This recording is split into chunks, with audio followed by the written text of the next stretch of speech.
Picture this. It's late at night on November 22nd, 1910. A mysterious private train car sits, completely still, on an empty track in Hoboken, New Jersey. Every window shade is pulled down tight. The regular workers? Gone, replaced by loyal people who understand one simple rule: don't ask any questions. And then, hidden by the darkness, 6 powerful men quietly step onto that train one after another. They recarrying hunting rifles and outdoor equipment. Pretty terrible disguise for guys who never spent a day outside a fancy office. Their leader, Senator Nelson Aldrich, gave them crystal clear orders before they arrived. Show up alone. Don't talk to anyone. And whatever you do, never ever say each other's full names. For this entire journey, they're just going by Nelson, Paul, Frank, Harry, Piat, and Ben. They actually called themselves the First Name Club. Here's the crazy part: if any journalist had figured out who was really riding that train, the entire stock market would have completely crashed before sunrise. These 6 individuals controlled, either directly or through their connections, roughly 1/4 of all the wealth on planet Earth. They worked for the most powerful financial families in the world: Morgan, Rockefeller, and Rothschild. And they were sneaking out of New York City to completely reshape America's financial future. Where were they heading? Jekyll Island, exclusive private island off Georgia's coastline that belonged to a club of the richest tycoons on Earth. Names like J.P. Morgan, William Vanderbilt, and Joseph Pulitzer were members. This was literally the only location in the entire country where these men could gather without anyone finding out. But here is what you need to understand. Why were these financial giants running away from the biggest money center in America to hide out in the middle of nowhere? Well, they were absolutely terrified.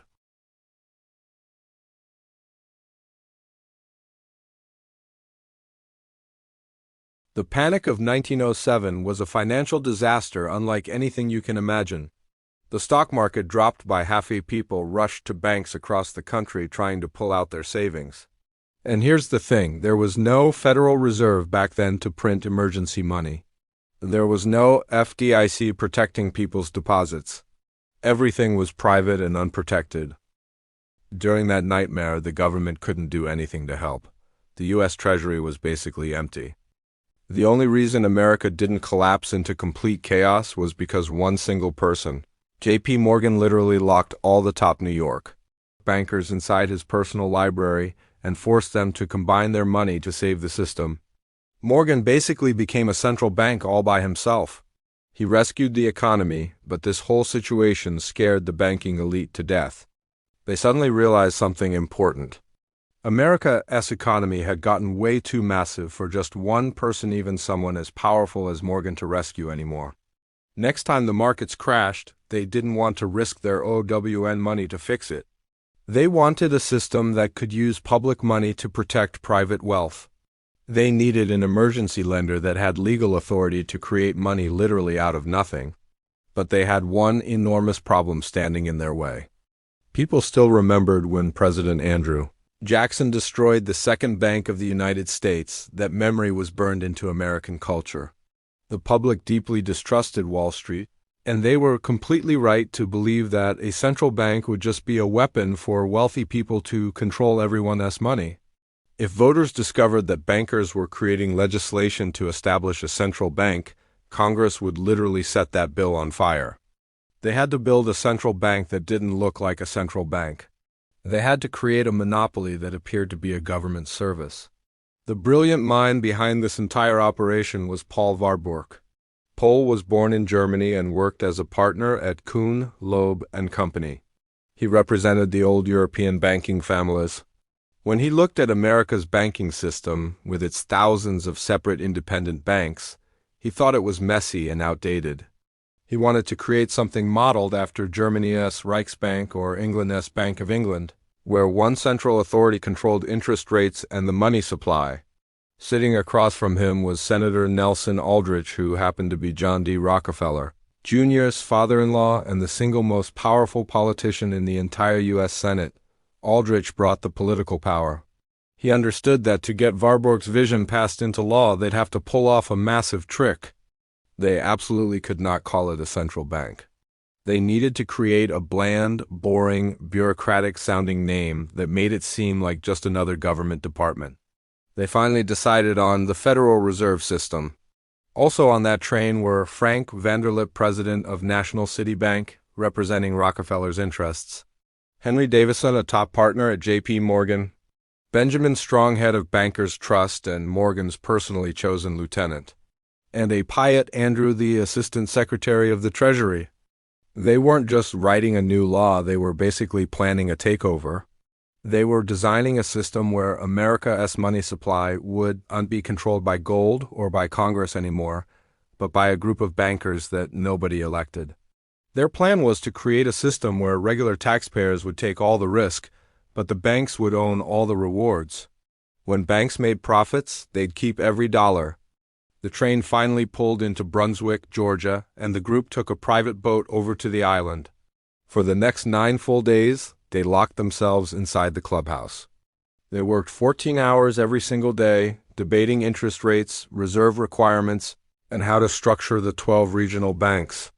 Warburg handled the technical details, insisting the system had to be independent of politics, which really meant independent of what voters wanted. They came up with an absolutely brilliant fake opposition plan.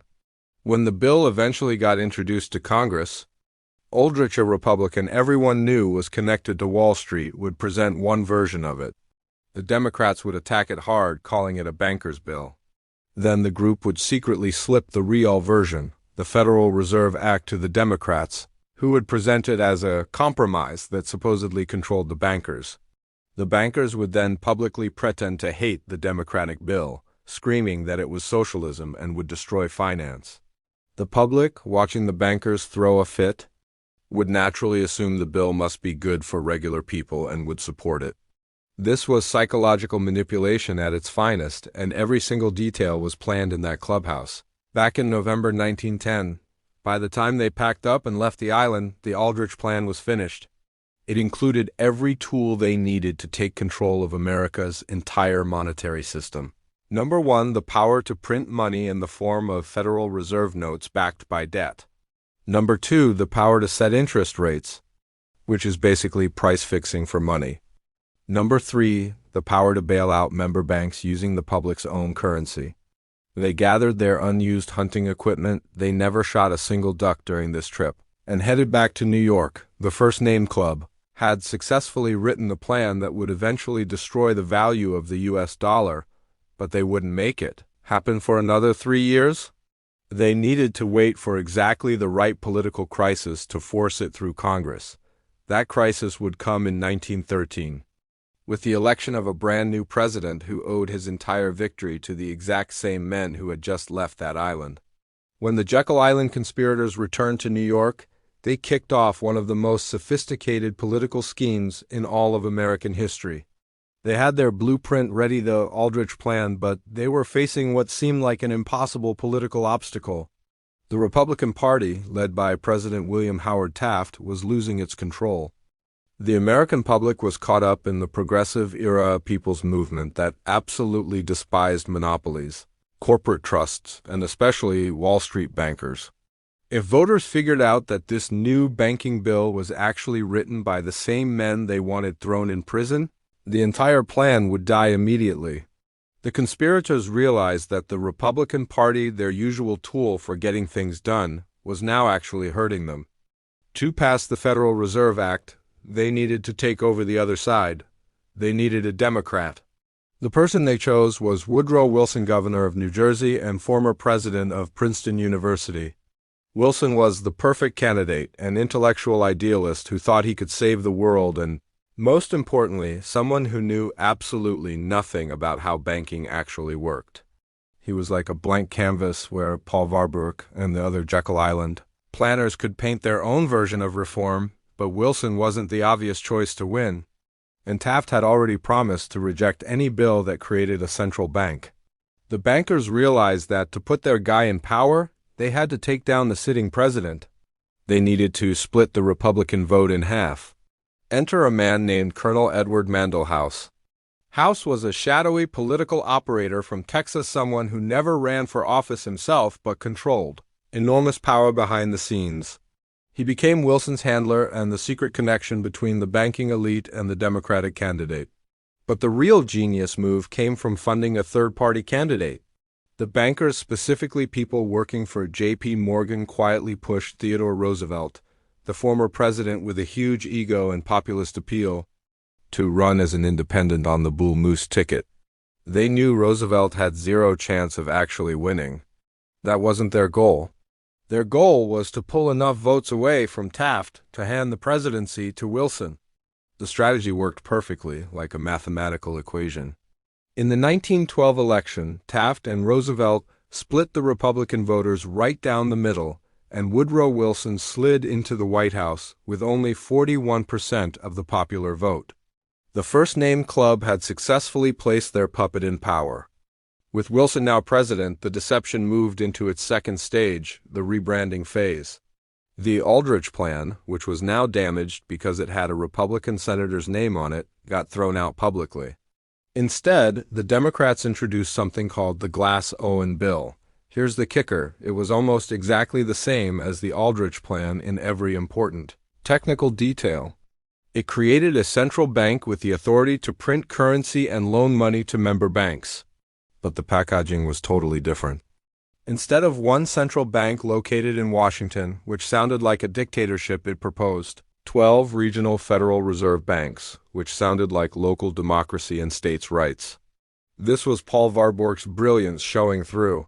He knew that if they spread out the physical structure, but kept the decision-making power centralized, they could trick the public into thinking power stayed with individual states. Then came the fake opposition campaign, probably the greatest psychological trick ever played on the American Congress. The conspirators knew that Democratic congressmen would only vote for this bill if they genuinely believed Wall Street absolutely hated it. So the Jekyll Island group launched a coordinated attack on their OWN creation. Frank Vanderlip, who literally helped write the bill on that island, started giving speeches warning that the Federal Reserve Act would completely destroy the banking industry. Senator Aldrich publicly declared it was radical and socialistic. The newspapers, which were owned and influenced by these exact same financial interests, spread the message everywhere. "Bankers furious at Wilson's reform," screamed the headlines. The trick worked beautifully. Progressive Democrats, watching the bankers seemingly suffering in agony, rallied behind the bill with full enthusiasm. They genuinely believed they were delivering a devastating blow to the money trust, never realizing they were actually building the chains for their own imprisonment. The final act of this takeover happened during the crazy last weeks of 1913. The bill had already passed the House, but it was stuck in the Senate. The bankers needed to force a vote before anyone could carefully read the fine print. They waited for the perfect moment of distraction: Christmas. In mid-December, tons of senators had already left Washington to go home to their families for the holidays. It was a complete legislative ambush. The few remaining critics, like Senator Charles Lindbergh Sr., father of the famous pilot, tried desperately to warn everyone. Lindbergh stood up on the Senate floor and shouted, "This act establishes the most gigantic trust on earth. When the president signs this act, the invisible government by the money power proven to exist by the money trust investigation will be legalized." But his warning got drowned out by everyone rushing to leave for vacation. On December 23, 1913, just 2 days before Christmas, the Federal Reserve Act passed. Woodrow Wilson signed it into law within hours. And the moment the ink dried, the first-name club dropped their fake performance. The bankers who had spent months publicly screaming that this bill would ruin them suddenly went completely silent. The stock market, instead of crashing in fear of this supposed socialist reform, actually went up. Paul Warburg, the mastermind who had stayed hidden in the background the whole. You cannot overstate how important this moment was in history. Before 1913, the United States government had to either tax its citizens or borrow gold to pay for anything. It was limited by physical reality and mathematics. After 1913, the government had a partner that could create money out of thin air using debt. This fundamentally changed the relationship between the government and its citizens. It made possible the massive warfare and welfare state we see today. Without the Federal Reserve's ability to print money, America couldn't have entered World War I just 4 years later. The taxes required would have caused a revolution. Without the Fed, the enormous expansion of government throughout the 20th century would have been completely impossible. This takeover didn't just change the banking system, it changed the very nature of American independence and freedom. It transferred monetary power from elected representatives in Congress to a semi-private board of bankers who met in secret, not the prosperity of everyday Americans.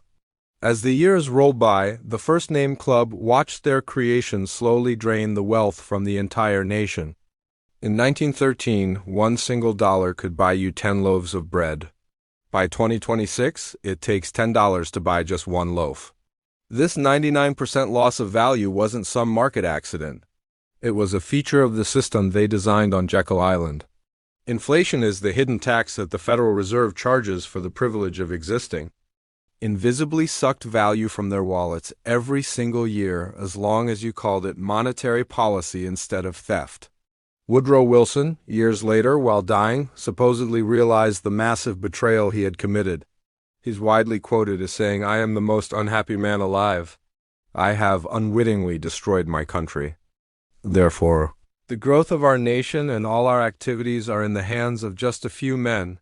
Whether he actually said those exact words or not, the reality is undeniable. The takeover succeeded, the island won. And the American people have been paying interest on that victory ever since. If passing the Federal Reserve Act in 1913 was the crime, then the last 100+ years have been the escape.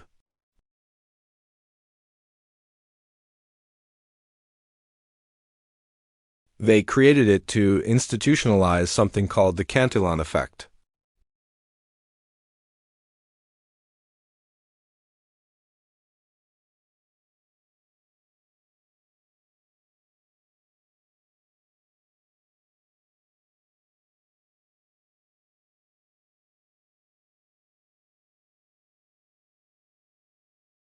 Defense contractors get to spend it at its full buying power before prices have gone up.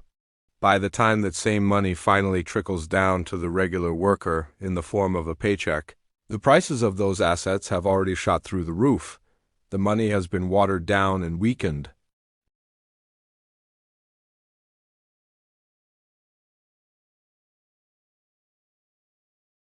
This mechanism explains the boom and bust cycles that have plagued us for the last century. Before 1913, financial panics were brutal but quick. Prices would drop, failing businesses would close, and the economy would reset itself. This was natural deflation working as it should. But the Federal Reserve was specifically created to stop deflation, specifically to stop the deflation of bank assets. When the dot-com bubble exploded in 2000, the Fed dropped interest rates to rescue the stock market. This cheap money created a massive bubble in the housing market. When the housing bubble burst in 2008, the Fed printed trillions to save the banks. This inflated a huge bubble in the bond market. Now, in 2026, we're living in what's called the everything bubble. Every single asset class is artificially pumped up because the system absolutely cannot allow reality to break through. The cost of saving this system is destroying the currency itself.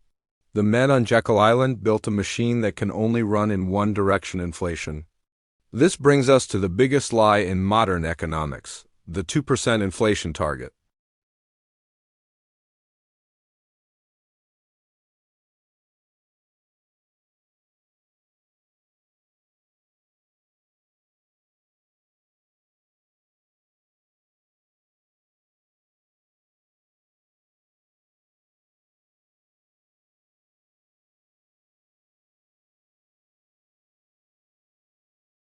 A 2% inflation rate means your money loses its value every 35 years.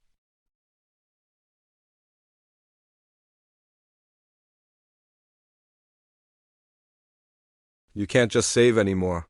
You have to throw your money into the stock market casino just to break even. The reserve. It's the calculated rate at which they believe they can steal your wealth without you noticing it as happening. It's the boiling frog strategy applied to finance. But in 2026, the water is boiling over the pot. The First Name Club built a system that depended on the US dollar being the undisputed king of global finance. As we've discussed before, that reign is ending. The Federal Reserve is now stuck in a mathematical death trap. Just the interest on that debt is over $1.5 trillion every single year. If the Fed fights inflation by raising interest rates, the interest payments on the debt will bankrupt the government. If the Fed saves the government by lowering interest rates and printing the difference, the dollar will collapse into hyperinflation. There's literally no third option available. The takeover has reached its final stage. The parasite has grown bigger than the host. The Great Reset and CBDC, central bank digital currency, initiatives are just desperate attempts by the heirs of Jekyll Island to change the rules before the public realizes the entire game is rigged. They want to transition you from a failing debt-based system to a total surveillance and control system before the music stops playing. So, how do you escape from a system that was specifically designed to trap you? You must do the one thing the Jekyll Island conspirators feared most: return to reality. Number 1. Gold. In 1933, President Roosevelt, following orders from the Fed, issued Executive Order 6102, which made it illegal for Americans to own gold. Why would they do that? Because gold directly competes with the Fed's monopoly. The government forced citizens to hand over their gold in exchange for $20 paper bills and then immediately reprice gold at $35. They stole 40% of the nation's wealth with one signature. Today, owning physical gold is legal again, but financial advisors actively discourage it. Ignore those advisors. Gold is the only asset that is not somebody else's liability. It's the only vote you can cast that actually counts against the Fed. Number 2. Bitcoin. If gold is your analog shield, Bitcoin is your digital weapon. The Federal Reserve cannot print Bitcoin. They cannot seize it if you control your own keys. They cannot devalue it. It's the first monetary system in all of human history that cannot be changed or manipulated. The First Name Club relied on secrecy and centralized control. Bitcoin relies on complete transparency and decentralized verification. It is the exact opposite of the Jekyll Island philosophy. Number 3. Personal debt freedom. The system is specifically designed to keep you drowning in debt. Debt is the chain that binds you to their printing press. To break free, you must become financially solvent. This means eliminating all consumer debt and owning your own sovereign space. The ultimate act of rebellion against the Federal Reserve is living a life that doesn't require their credit. The story of the 1913 takeover isn't just ancient history. It's a warning for right now. The men on that train weren't smarter than you and me. They were just more organized and coordinated. They understood that money is the operating system of civilization. If you control the operating system, you control the people running on it. For 113 years, we've been running on their operating system. It has created wars, economic depressions, and massive concentration of wealth at the very top. But every system eventually reaches a breaking point. The chaos and volatility we're witnessing in 2026, the inflation, the shortages, the social unrest, is the sound of the Jekyll Island machine grinding and breaking down. It's failing right before our eyes.